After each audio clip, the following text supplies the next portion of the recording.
అనుదిన పరిశుద్ధ గ్రంథ పఠనము. సంఖ్యాకాండం 11వ అధ్యాయం. జనులు ఆయాసమును గూర్చి సణుగుచుండగా అది యెహోవాకు వినబడెను. యెహోవా దాని వినినప్పుడు ఆయన కోపం రగులుకొనెను. యెహోవా అగ్ని వారిలో రగులుకొని ఆ పాళెములో ఒక కొనను దహింపసాగెను. జనులు మోషేకు మొర్రపెట్టగా మోషే యెహోవాను వేడుకొనినప్పుడు ఆ అగ్ని చల్లారెను. యెహోవా అగ్ని వారిలో రగులుకొనినందున ఆ చోటికి తబేరా అను పేరు పెట్టబడెను. వారి మధ్యనున్న మిశ్రిత జనము మాంసాపేక్ష అధికముగా కనుపరచగా ఇశ్రాయేలీయులను మరలా ఏడ్చి, మాకెవరు మాంసము పెట్టెదరు? ఐగుప్తులో మేము ఉచితముగా తినిన చేపలను, కీరకాయలను, దోసకాయలను, కూరాకులను, ఉల్లిపాయలను, తెల్లగడ్డలను జ్ఞాపకమునకు వచ్చుచున్నవి. ఇప్పుడు మా ప్రాణము సొమ్మసిల్లెను. ఈ మన్నా కాక మా కన్నుల ఎదుట మరేమీయూ లేదని చెప్పుకొనిరి. ఆ మన్నా కొత్తిమీర గింజవలె నుండెను. చూపునకు అది బోళము వలె ఉండెను. జనులు తిరుగుచూ దానిని కూర్చుకొని తిరుగట విసరి లేక రోట దంచి పెనము మీద కాల్చి రొట్టెలు చేసిరి.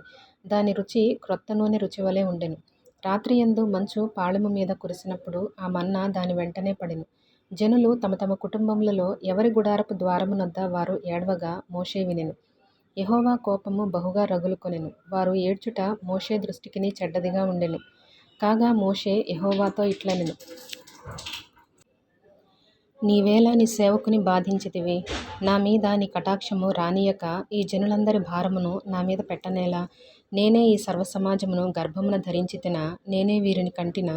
పాలిచ్చి పెంచుడు తల్లి తండ్రి పసిపిల్లలను మోయునట్లు నేను వీరి తండ్రులకు ప్రమాణపూర్వకంగా ఇచ్చిన దేశమునకు వీరిని నీ రొమ్మున ఎత్తుకొని పొమ్మని నాతో చెప్పుచున్నావు. ఈ సమస్త ప్రజలకు ఇచ్చుటకు మాంసము నాకెక్కడిది? వారు నన్ను చూచి ఏడ్చుచు తినుటకు మాకు మాంసమిమ్మని అడుగుచున్నారు. ఈ సమస్త ప్రజలకు ఇచ్చుటకు మాంసము నాకెక్కడిది? వారు నన్ను చూచి ఏడ్చుచు తినుటకు మాకు మాంసమిమ్మని అడుగుచున్నారు. ఈ సమస్త ప్రజలను ఒంటిగా మోయ నా వలన కాదు. అది నేను భరింపలేని భారము. నీవు నాకిట్లు చేయదలచిన ఎడల నన్ను చంపుము. నా మీద నీ కటాక్షము వచ్చిన ఎడల నేను నా బాధను చూడకుండునట్లు నన్ను చంపుము. అప్పుడు యెహోవా మోషేతో ఇట్లనెను. జనులకు పెద్దలనియు అధిపతులనియు నీవెరిగిన ఇశ్రాయేలీయుల పెద్దలలో నుండి 70 మంది మనుషులను నా యొద్దకు పోగుచేసి ప్రత్యక్షపు గుడారమునకు వారిని తోడుకొని రమ్ము. అక్కడ వారు నీతో కూడా నిలువబడవలెను. నేను దిగి అక్కడ నీతో మాటలాడెదను. మరియు నీ మీద వచ్చిన ఆత్మలో పాలు వారి మీద ఉంచెదను. ఈ జనుల భారమును నీవు ఒంటిగా మోయకుండునట్లు వారు దానిలోనొక పాలు నీతో కూడా భరింపవలెను. నీవు జనులను చూచి ఇట్లనుము. మిమ్మును మీరు రేపటికి పరిశుద్ధపరచుకొనుడి. మీరు మాంసము తిందురు. యెహోవా వినునట్లు ఏడ్చి, మాకు ఎవరు మాంసము పెట్టుదురు? ఐగుప్తులో మాకు బాగుగానే జరిగినదని మీరు చెప్పుకొంటిరి గనుక యెహోవా మీకు మాంసమిచ్చును. మీరు తిందురు. 1 దినము కాదు, 2 దినములు కాదు, 5 దినములు కాదు, 10 దినములు కాదు, 20 దినములు కాదు, 1 నెల దినముల వరకు, అనగా అది మీ నాసికారంధ్రములలో నుండి వచ్చి మీకు అసహ్యము పుట్టు వరకు దానిని తిందురు.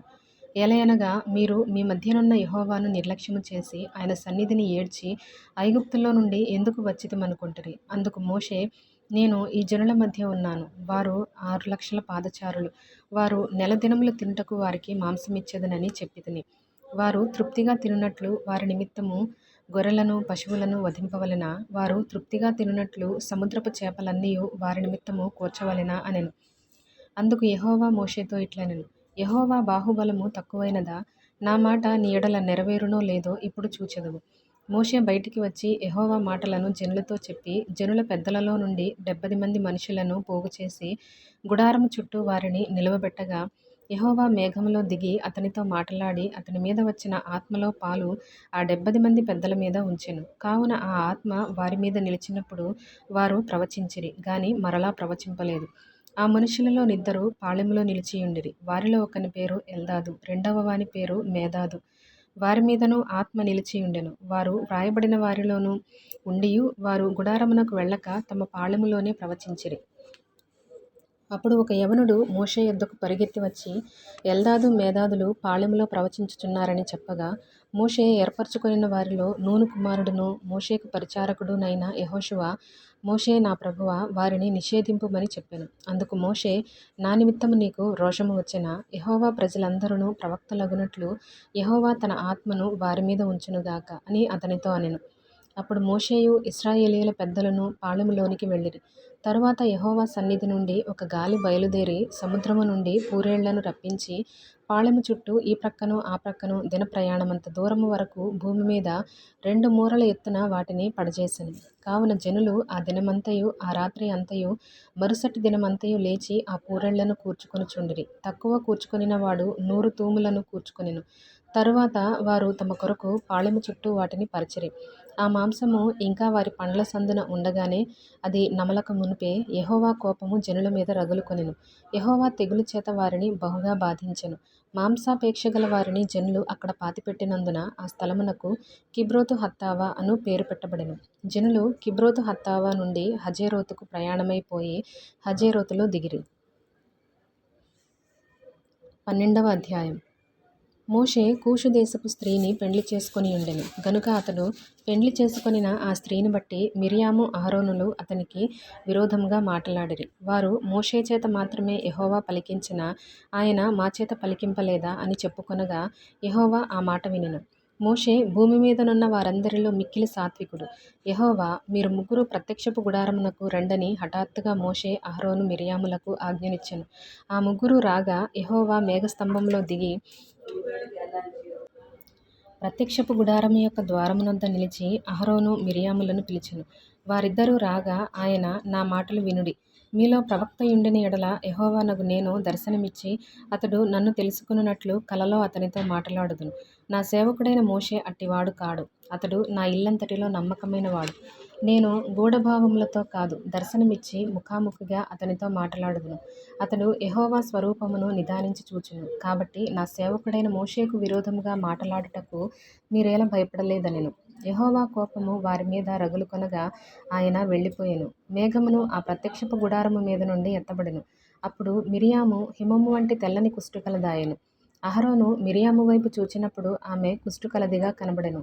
అహరోను అయ్యో నా ప్రభువా, మేము అవివేకులము, పాపులమైన మేము చేసిన ఈ పాపమును మా మీద మోపవద్దు. తన తల్లి గర్భములో నుండి పుట్టినప్పటికే సగము మాంసము క్షీణించిన శిశు శవము వలె ఆమెను ఉండనీయకుమని మోషేతో చెప్పగా మోషే ఎలుగెత్తి దేవా దయచేసి ఈమెను బాగుచేయమని యెహోవాకు మొర్రపెట్టెను. అప్పుడు యెహోవా మోషేతో ఆమె తండ్రి ఆమె ముఖము మీద ఉమ్మివేసిన ఎడల ఆమె 7 దినములు సిగ్గుపడును గదా.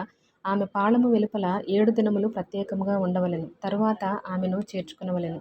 కాబట్టి మిర్యాము 7 దినములు పాళెము వెలుపలనే గడిపెను. మిర్యాము మరలా చేర్చబడు వరకు జనులు ముందుకు సాగరైరి. తరువాత జనులు హజేరోతు నుండి సాగి పారాను అరణ్యములో దిగిరి.